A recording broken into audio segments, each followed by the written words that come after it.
Hey parents, Blake Bowman here, author of Autism Launch Plan and one of the world's foremost independence coaches working with teens and young adults with autism to get them from stuck to moving forward. And I need to say something that might challenge you, but it could change everything for your teen or your young adult with autism or ADHD. Motivation is overrated when it comes to searching for a job. If your child isn't moving towards employment, it's rarely because they're lazy.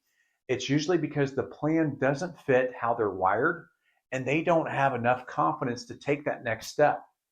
And if you're a parent watching this, I know what you're carrying. You're watching your kid who is super smart, they're capable, and they're getting stuck. Interviews don't happen, and if they do, they don't go well, or they stop following through, or they may end up in jobs that crush them, or they just stop trying altogether. And then you get unhelpful advice from people who just say, tell them just to apply more, as if more rejection automatically creates more confidence. It doesn't. The advice doesn't build a future, it builds shutdown and it builds avoidance. So here's the truth. Most of our kids, they don't need a bigger push. They need more confidence, they need a better job match, and they need a better system. Because employment is not just about getting hired.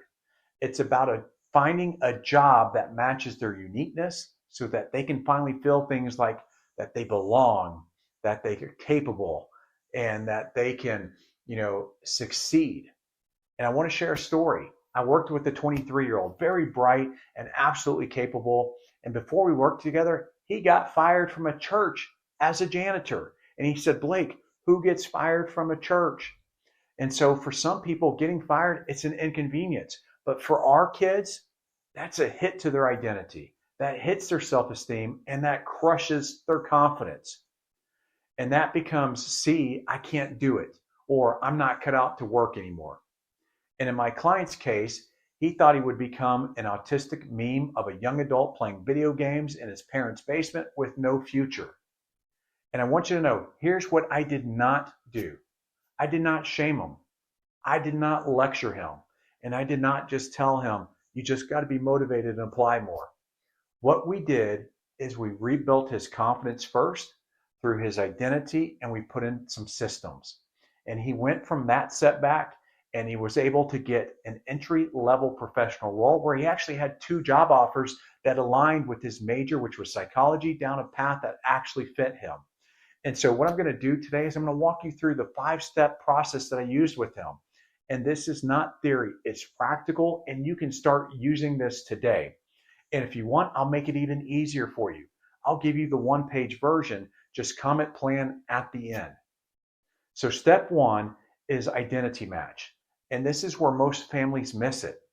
Stop asking parents, what job do you want? That question is too big. It creates overwhelm for your kids. Start asking, where does my child already feel competent? What environments drain them versus energizes them? Do they do best with people, things, data, or systems? When are they most focused and alive? Because your child doesn't need a random job. They need a job that rewards how they're wired. And this is where most career coaches and state vocational programs, they just get it wrong. They put them into a job just to have a job and to check a box. For example, I had a client who came to me in shutdown mode. Their state's vocational program threw them into a job that was customer facing and had too much social ambiguity. And this overstimulated this young man and it led to burnout. It led to him feeling shameful that he couldn't do the job. And it shut him down where he never wanted to work again. Now, luckily, we were able to get him unstuck, but it took a lot of work. So just be cautious of that. Step 2 is direction, and it must be simple enough to act on. And so I'm going to give you a simple formula. Just fill in the blank here. For the next 30 days, we are aiming for blank types of jobs in blank environments. That's it, because direction reduces overwhelm, and overwhelm kills action. So here are a couple of examples. The first example is for the next 30 days, we're aiming for entry-level roles in a quiet and structured environment. Or this next one is one I used with one of my clients. For the next 30 days, we're aiming for beginner roles connected to computer science or technology fields where communication is guided and predictable. And an example was with this client, he wanted to be a software engineer, but he had less than 6 months of experience because he was fresh out of school.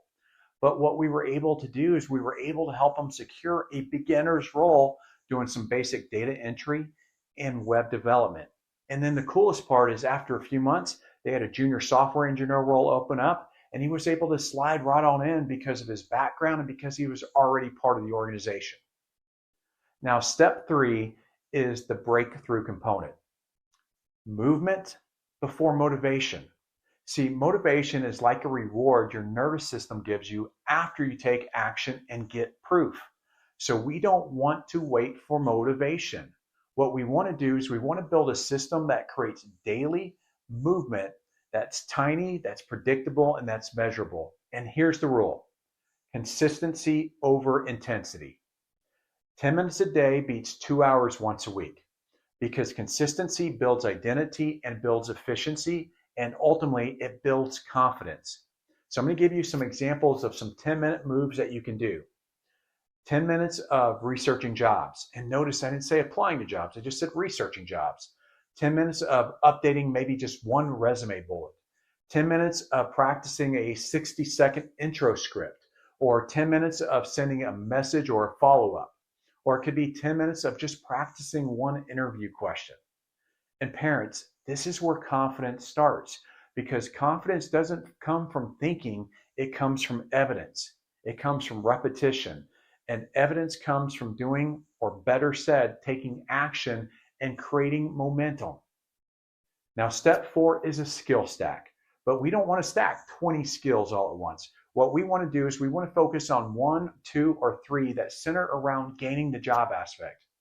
It could be just practicing that 60-second script of here's who I am, here's what I'm looking at, and here's what I'm good at. It could be an interview, like practicing the interview questions so that they become more automatic. Or it could be, hey, I'm going to work on my sleep, I'm going to work on my hygiene, my punctuality, because employers, they want somebody that's reliable. And let me say this clearly to you: your child doesn't need to be bubbly or be super strong communicator to land a job. They need to be predictable or dependable, or the word I used earlier, reliable. That is the key trait that hiring managers have shared with me that is very important for them to discover in the interview process. Now, step 5 is apply smarter. Mass applying is not a strategy. It actually turns into a stress hobby for your child. So here's a simple weekly rhythm or cadence that you can use. Maybe for 2 days, they research and they shortlist opportunities that they want to apply to. For 2 more days, maybe they do some outreach or some simple networking or follow-up. And then one of the days they just apply. And then one of the days they're doing interview practice. And then that final day, let them rest, let them reset and recover, because the goal isn't to burn them out. The goal is to build momentum. And parents, to kind of bring this home, what you want isn't just a job for your young adult. What you want is your child to look in the mirror and feel like they can do something valuable, like they're capable, and like they have a future. And that starts when we stop worshiping motivation and we start building a system that creates movement and ultimately builds confidence. And remember that 23-year-old I was sharing about earlier? The first win wasn't the job. The first win was confidence. Because once he got proof that he could improve, that he could show up, and he could build skills, the job path just opened up. Confidence came from movement, not a speech. And oh, by the way, that confidence, it carried over to his relationships as he asked the girl out, which eventually turned into his girlfriend. So here's what I want you to do. If you want that one-page version of this simple employment movement plan, comment plan, and I'll send it to you. And if you're ready to stop guessing and want a plan personalized to your child, book a call with me. We'll identify what's really keeping them stuck. We'll map out the next best steps to their employment that actually fit who they are. So comment plan, and I'll see you on the call.